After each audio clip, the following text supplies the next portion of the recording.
Morning లేచిన దగ్గర నుంచి ఈవినింగ్ పడుకునేదాకా వాడే ప్రతి పదార్థంలోనూ క్యాన్సర్ వచ్చే అవకాశం ఉంది. మార్నింగ్ లేవగానే టిఫిన్ పార్సిల్ తేడానికి వెళ్తారు. వేడివేడి ఇడ్లీ పార్సిల్ చేసేదానికన్నా ముందు దాని మీద ప్లాస్టిక్ కవర్ వేస్తాడు. క్యాన్సర్. ఒకవేళ ఫుడ్ ఇంట్లోనే ప్రిపేర్ చేసుకొని తిందామని ప్లేట్లో పెట్టుకుంటే ఆ ప్లేట్ చైనా ప్లాస్టిక్. క్యాన్సర్. తాగే వాటర్ బాటిల్స్, స్టోర్ చేసే వాటర్ టిన్స్ రెండు ప్లాస్టికే. క్యాన్సర్.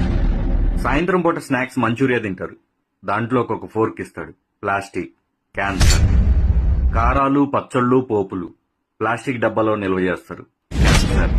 స్నానం చేయడానికి ప్లాస్టిక్ బకెట్లో హీటర్ పెడుతున్నారు. వాటరే కాదు, ప్లాస్టిక్ బకెట్ కూడా హీట్ ఎక్కుతుంది. క్యాన్సర్. ఆరోగ్యానికి కొబ్బరి బొండా తాగుతారు, కానీ దాంట్లో ప్లాస్టిక్ స్ట్రా వాడతారు. తలనొప్పని టీ తాగుతారు, కానీ దాన్ని పార్సిల్ ప్లాస్టిక్ కవర్లో చేస్తారు. పాల ప్యాకెట్స్, పెరుగు ప్యాకెట్స్, ఆఖరికి చిన్న పిల్లలు తాగే పాల డబ్బాతో సహా ప్లాస్టిక్. క్యాన్సర్. వీటన్నిటికన్నా మోస్ట్ డేంజరస్ మార్నింగ్ లేచిన దగ్గర నుంచి ఈవినింగ్ పడుకునేదాకా వాడే మొబైల్ ఫోన్స్. క్యాన్సర్.